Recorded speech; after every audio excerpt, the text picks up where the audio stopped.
La conquête de Jacques Cartier. Jacques Cartier est né en 1491 à Saint-Malo et est mort en 1557 dans la même ville.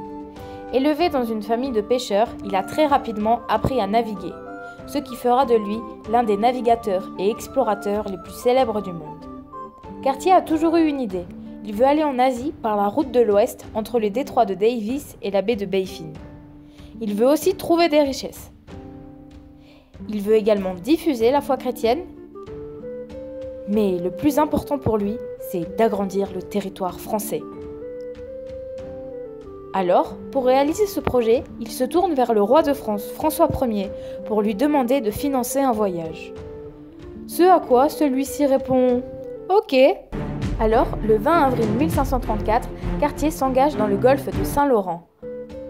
Le 10 mai 1534, il pose le pied dans la baie des Chaleurs.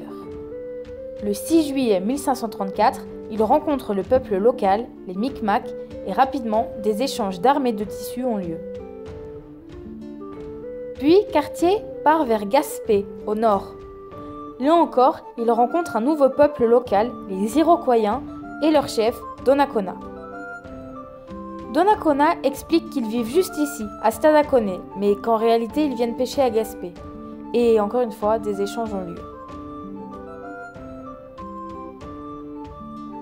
Rapidement, Cartier fait élever une croix chrétienne et déclare ce territoire appartenir à la France. Il le nomme même Nouvelle-France. Cela crée quelques tensions entre les deux peuples. Alors, à la fin de l'été, Cartier songe à rentrer avec son équipage et les deux fils de Donnacona. Pour ce premier voyage, Cartier n'a pas trouvé d'or, ni de route de l'Ouest, ni beaucoup de terres à soumettre. C'est un échec. Mais l'explorateur ne se décourage pas. Il retourne demander au roi de France un financement pour un deuxième voyage. Et celui-ci approuve. En 1537, Cartier reprend la mer. Il arrive dans la région d'Hochelaga et nomme les terres le Mont Royal. Et oui, ça donnera le Montréal. Cela crée de très grandes tensions. Alors, le même jour, Cartier est contraint à aller vers Stadacone voir les Iroquois.